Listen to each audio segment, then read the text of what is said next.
Hola, homies! Hello, and welcome to San Andreas! You guys preferred the usual TDP format. That's all good. But we have a lot to get through here. GTA San Andreas has been something we have been planning for weeks and weeks. Literally just so long. And you might be like, just turn the game on and play the game, Mike. We ran into this issue after we played Bully, Rockstar's Bully, and we're like, God, this is actually like digging and vibing with me right now. And then I brought up while playing that I hadn't played GTA San Andreas and I had not played GTA 4. I have done Vice City 1, 2, and 3, and I have done some of 5. Didn't really vibe with 5, although I'm thinking maybe I was just in the wrong mindset to enjoy 5 at the time. Look, this is an aside, obviously, but there was a period where it was like, oh, you have to play GTA 5, even if you weren't like feeling up to that kind of game. And I think I might have been in that mindset because I've had so much fun playing Bully and now GTA San Andreas. It's not finished yet, but we're going to cover a lot today because it's been a wild ride. But we ran into this issue. We can't use the radio because streaming, and it's obviously filled to the brim with copyrighted music, which is problematic because a core part of Grand Theft Auto, really, and has been for so many years, is the radio. When you talk about Vice City, people are like, that is a great game. The radio is awesome as well, right? It's a huge piece of the puzzle of Grand Theft Auto is the soundtrack, and we couldn't stream it. So we were talking about it.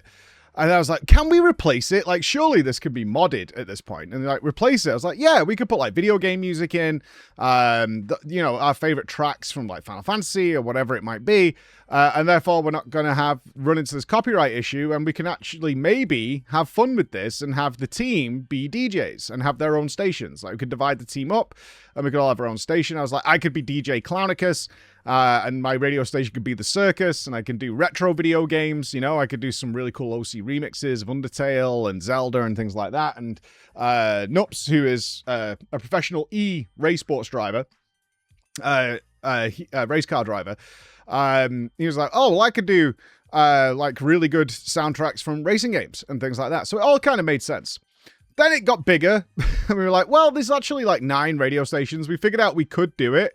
And he's like, well, there's a lot of radio stations. So I was like, well, let's ask some friends. So I reached out to a bunch of people. I was like, hey, do you want to do this thing? You just need to record some DJ segments for your channel and then give it a genre.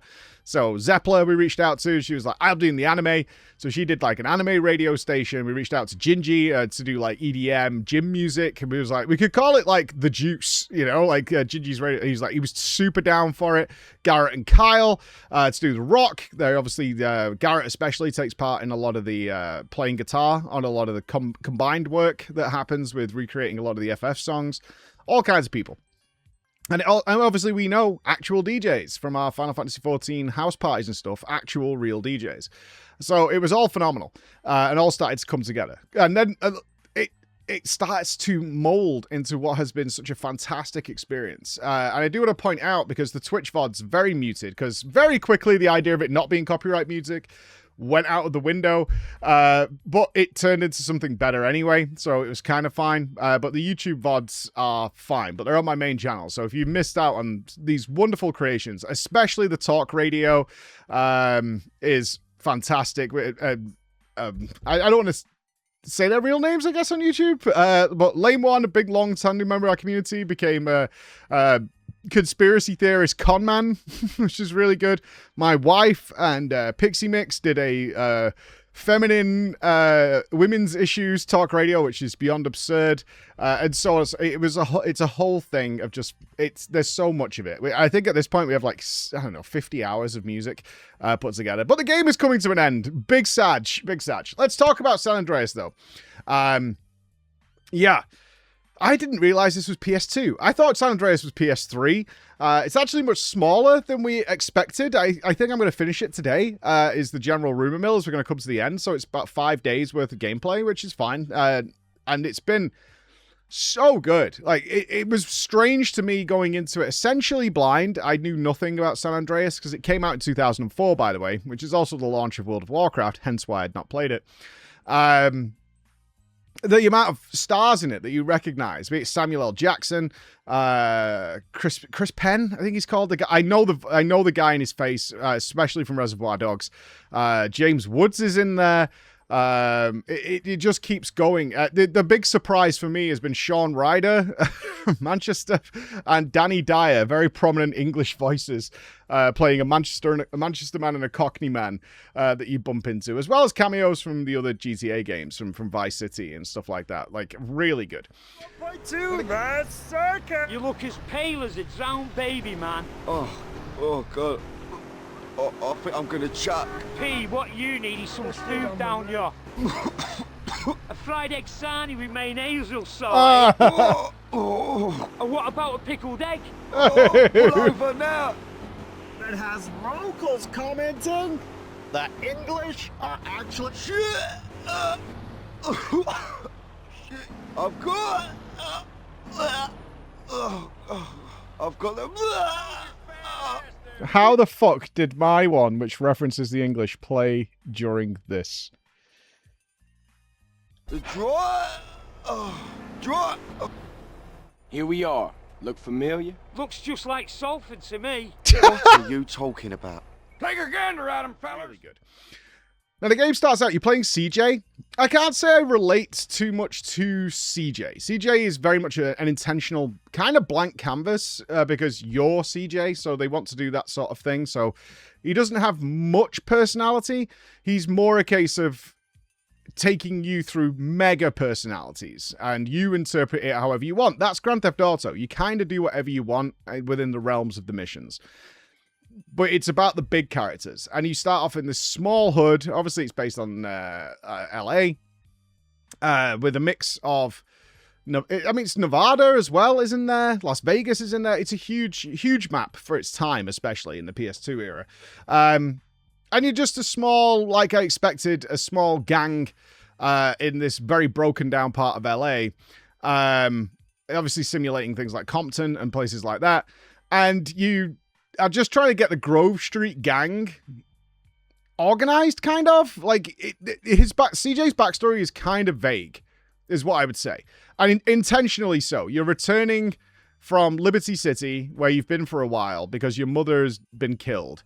And you're now back. You left for a while, you've come back, and the gang has sort of deteriorated. They're sort of half-arsing it. And you've got big, prominent personalities like Big Smoke, Ryder, Sweet, your brother. You've got the police interference, which is Samuel L. Jackson. I'm going to say I should Google his name. Who are Pulaski and Tenpenny, who are constantly interfering and keep an eye on you. They actually pick you up at the airport and threaten you because you're back. And they want to abuse you for doing dirty stuff because they're police and they're trying to keep their hands clean despite the fact they're obviously very dirty cops. And that's how it starts out. You've got gang warfare going on between Grove Street and the Ballers. And there's a whole part of the game here, which is Turf War, where you can take over parts of the area. I was working through this until it kind of goes tits up because you find out that actually they're moving heavy drugs in. It's not just about weed, which everyone's fine with. They're moving like cocaine and stuff, and obviously leading to crack into the neighborhoods, and they're working with the police. So Big Smoke and Ryder especially are working with the Ballers and the police to get more drugs in, and that is not okay. The gangs are very much fucking against this stuff. And you interfere with it, and ultimately you get dumped out in the desert to just rot away. Get away from here because you're not interfering with this big business. And there's obviously other gangs going over.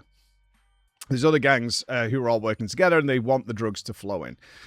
This was cool, but I do wonder at this point whether that whole gang turf war thing is just a dead element of the game. And that's going to be a recurring theme that's going to come up, is things that are kind of left behind. And I'm comparing it, I want to be clear on this, to my very vague memory of Vice City, which I 100% did. I did absolutely everything. It was one of the only games in history I've ever done every element of. There's like 5 of them, and Vice City is one of them. I loved that game.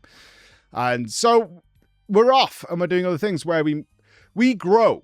We become much more prominent. Our brother Sweet gets arrested, and that's going to be used against us, is that they have him in prison, and it gets quite dark in places, is what's going to happen to him unless you play ball. But we start to grow and become profitable. We take part in races. We win a garage in San Francisco. We meet one of our many girlfriends, Katerina, who is an absolute psychopath, and is into robbing banks and things like that. So a Bonnie and Clyde type situation starts breaking out of there. And we move around the map, growing our portfolio. And the star of it, who is our rock and our foundation, is our sister. Our sister is amazing because she's the one putting it in place. She's practical. She's pragmatic. She's obviously realizing the resources. There's a very weird scene where we get the garage, we win it in a car race, and we have this huge piece of property in San Francisco. And CJ is massively disappointed. He's like, this is crap. I would rather have had a car. And our sister comes in and goes, what are you talking about? This is an incredible opportunity for legitimate, straight-up business. We can get a garage going. We can make this work if we invest our time and effort into this. This is actually massive. And CJ's just not too bright and would rather have materialistic things and just doesn't get it at all. And I thought that was really funny. And as we grow into this more prominent figure in the entire game, is we bump into the Yakuza. I really love Woozy, who is the Yakuza leader that we deal with. He's blind, but he's so stupidly confident that he's mastered all his other senses that nobody can tell he's blind. Like, it's like 3 quests in with him where he reveals to you he's blind, and you're like, well, yeah. You know? And they have some great moments. You get out the car because he wants to take you to this meeting, and he's like running into the wall and stuff. And I wasn't even sure if it was a game bug with the AI. It's an old game, but it's intentional. And his assistants and his underlings like falsify what's going on. He'll be playing golf in his room, and they will move like the hole, so he always gets a hole in one. Or he'll play cards and he can't see the cards, but he always wins because his underlings tell him that he's won, even though he can't see any of the cards. He just uses the force to guide him. And then when he plays with CJ, he's like, no, dude, it's like playing blackjack where you need to get 21. He's like, you took 6 cards, you've got like 49. I was like, this is weird. I always win when I play with my guys, but playing with you, I always lose. This makes no sense. And CJ's like, right, okay. Like, absolutely gets it. It's a fun touch that when CJ tries to play golf with him, is the underlings move the cup away so he can't score, and so the Woozy always wins. He's one of my favorite characters in the whole game. Really good. And now we're moving into Las Vegas, where the mafia-owned casinos are having a lot of issues, and now we're working to... we have shares in a casino. We're becoming a big deal. We're working with famous rappers and things like that to get the casino up and running. So ultimately, we're going to be a very wealthy guy. And now it's going to lead back into sort of resolving the storylines of the dirty cops. We've already killed Pulaski. Samuel L. Jackson's Tenpenny has kind of disappeared for now. James Woods' character, who plays like a CIA guy who's been manipulating arms deals and things like that with dictators, and especially in South America, has been having us do all sorts of crazy stuff. Ultimately, the story is really good. It's not Vice City good, but it's very good. There are definite... let's talk about some more detailed stuff then. So there are definitely segments where I understand why it works this way, but it's a bit odd. So you only have access to maybe, I think at most I've seen 3 missions at one time, but primarily it's 1, maybe 2. There's nothing else for you to do to progress the game. You can obviously, it's Grand Theft Auto, you can go and drive around and do whatever, but in terms of doing something, you've got to do the mission. But the way they're written and structured is as if you don't know what just happened and it's the first time you're going there. So, for example, when you first meet James Woods' character, I forget his name, it's like Tennyson or something, you are out in a ranch in the middle of nowhere. There's nothing nearby whatsoever, and you'll complete the mission. And then you have to wait for a phone call because there's nothing on the map at all. And then the phone call will come and it's right where you are. And then it'll be like, oh, you've made it back. I knew you'd come crawling back or something like that. And you're like, it was like 10 seconds ago. And there's nothing else for me to do whatsoever in order to have made any time pass. But that happens quite a lot. And it can be a little jarring at times. It almost disconnects you from the story because it doesn't feel like there's a flow because it's constantly sort of restarting. But obviously they've written that with in mind that the player might go and just goof around for like 4 hours, and then come back, right? That scenario might be playing out. In which case, I kind of get it. It just feels like it could be done better pacing-wise, considering more than likely you're going to stay in the same place. Let's talk about ancillary content then. One of the big things I remember, and remember, I'm coming from the point of vague memory from whenever Vice City came out. It might have been 20 years ago. I don't know. I remember a big portion of the game being the acquisition of businesses in order to generate passive income. So I remember doing things like ice cream trucks, all kinds of little bits and bobs. Like doing the taxis eventually got you your own taxi business in order to grow. And you ended up with a bunch of businesses that generated you all this passive income. I think you got like a strip club and things like that. And ultimately those all became yours.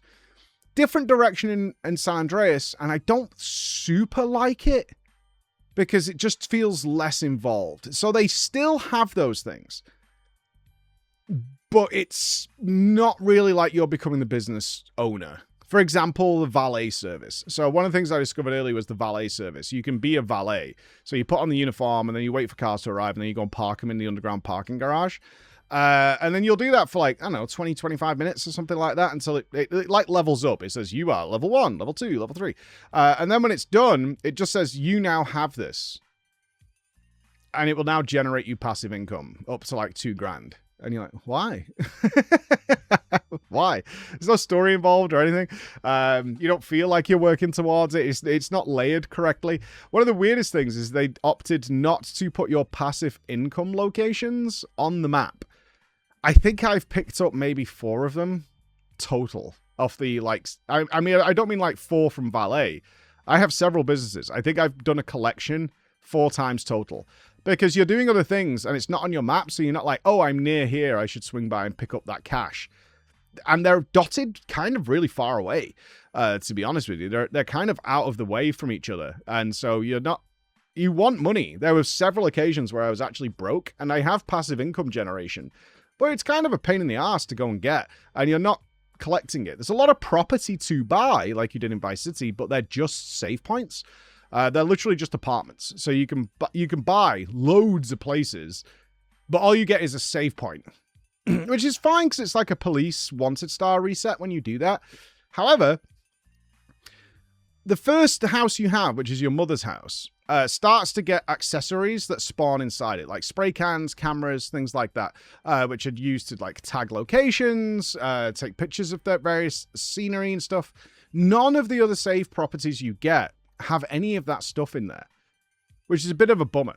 Now, someone did remind me about in Vice City, because I remembered when you eventually get the mansion in Vice City, spoilers, is that it had like a weapons room, and garages and things like that. So if you spawn from there and made that your main home, is you had access to a bunch of resources. It was also located central in the map, meaning it was very easy to go to other locations and be fully equipped and stocked. Because when you die, you lose all your weapons. And that really sucks because you can die so easily in this game, like randomly, like a little scuff off the track or something. We've all crashed in GTA and your car just explodes. And if it's flipping, you can't get out. And so you just die. And that's it. I even died doing one of the schools because they have these little driving schools, a boating school, and a flying school. And these are like locked in instanced missions. And one thing I didn't know is that if you die in there, it just kills you. Most of the time it resets it so you can try because it's like a time trial. So you can try it again. But if you die, it just kills you and loses all your stuff. And you're like, oh, okay. And you can acquire some really good stuff. I had rocket launchers, katanas, miniguns, things like that. All gone. So you got to go and buy it all kind of from ammunition, which is just not fun. And you would think by this point, I should have my own sort of armory or something like that. But none of the properties you acquire, even the major businesses, actually come with that stuff, which is a bit of a pity as well. I will talk about garages because I think this is really probably just a limitation of the PS2 and really sucks. They have car modding in the game. You can change the color, you can change the wheels, you can do all kinds of stuff. And they do have garages, which are regular. Like a lot of the properties come with them and all the buildings you have. And you could store a car in there. However, you have to take it back. One thing the game will not do is remember your saved cars. I think this is such a bummer because starting a mission will despawn your car on most occasions. So if you go and trick out a car, make it really cool, and then you put it in your garage and close the garage, so that's quote-unquote saving it, but you want to use it, you have to take it out of the garage. If you drive to a mission point, it will just take that car off you. And it's not in the garage anymore because the only way it can remember your car is by putting it back into the garage. Such a wasted opportunity. I would have really enjoyed to explore that part of the game of making some cool cars, maybe even getting a little collection going. But it's pointless because they just get despawned like all the time. It's like you could do that, but don't use them unless you're going to do something where you definitely know that car won't get randomly destroyed, which can be impossible. Sometimes your cars just get like annihilated very quickly and they're just dead. Otherwise you have to make the car again and remod it and stuff like that. It's one of those things that's like in the groundworks of what they want to do in the future, but it's not quite there yet. It's a bit of a pity. All this is to say, I think the side content is much weaker here than it was in Vice City. There are some standout ones for sure, like the RC cars that you get. You get like a toy shop, which is horrible to control. It's one of the worst missions in the game, but that kind of makes sense. It's got a little story with it, and again, it becomes a property that you can collect money from, but again, it's out of the way, so you're not really going to stop there. Even if you drive past it, it's not on the map, so you have to recognize it and things like that. I am missing that. Because I do remember a big portion of my time playing Vice City was like, okay, I'm going to sit down and do the ice cream man, which is delivering drugs to people. I'm going to do that because then I get the ice cream business, and that's another big collection point for me. But in this, often the main story missions that pop up on your map just result in giving you the property anyway, even though you've not really invested in it. What you do have is the taxi and paramedic missions in the game. They are there, but they give you sort of passive bonuses. So the taxi one, for example, will give all taxis nitro. Yeah, but that means I have to drive a taxi. I don't want to drive a taxi. Right? Do you know what I mean? I would rather have had the taxi business, or me being able to call a taxi on occasion if you did want to fast travel. You know, something along those lines might have been nicer. One thing that is really fun, though, is going to the gym and working on your body. I was surprised at how much I enjoyed this. This was really fun. My CJ has been the thickest necked. He's muscular and stamina capped. But then we found out there are girls located in the game that only like you looking a certain way. You have to be a certain level of style. Michelle, who works at the driving school, she likes big fat guys. I think she says a man should look like a sea lion, something like that. It's really weird. So I went and got super fat to date Michelle. And then she liked me. Although she denied me at first for not looking good enough, so I went and bought all these clothes. I got a lot of tattoos, and she was into it. But I didn't want my character to stay fat, so I like started dropping the weight again, hitting the gym and dropping the weight again. And then I eventually went to date her, and she was like, "Nah, you're too skinny now." Even though I'm like built like a truck, she's like, "Nah, too skinny. I'm out of it." And she just won't even go on a date with me anymore. Big sadness. I'm going to explore the dating side a bit more, I think, because I have a progress bar. I assume it just ends in sex.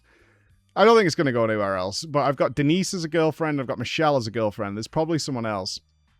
I did have Katarina as a girlfriend, but she's a storyline character, so she disappears. She runs off with Claude from GTA 3, but she still calls and crank calls you a psycho and stuff like that, which is really funny that she occasionally just calls you and gives you abuse. But I do want to see where it goes. I assume it's just sex, but there might be something more to it. I don't know. But I'll probably work on Denise because Michelle's a pain in the ass and I'm not getting fat again. I'm not doing that whatsoever. My current story point, I think, is going to be the resolution of a lot of things. But God, what a fun game. And I cannot stress enough how much having a custom radio with our friends and community members on it has made it so good. We are going to try and work it a way for people to hear everything because, honestly, we've got so much recording. I think we've heard maybe 2/3 of it. There's a good third of stuff that's never aired just because it's not come up because it is RNG when they play the songs and stuff. So we'll see how that goes. But wow. If you're worried about this, I will address this. We've had a lot of people come in who are like GTA San Andreas fans specifically, not being aware of me in any way. Pointing out things about like the definitive edition, the faces aren't right and stuff. I got to tell you guys, it doesn't bother me whatsoever. I don't even know what they're talking about. I don't have that reference of the OG, and I'm not a purist on these things. All I can tell you is the game runs fantastically, and it's super fun, and it's 22 years old and it's still better written than a lot of games that come out today. So I don't care. All right. Bye, guys.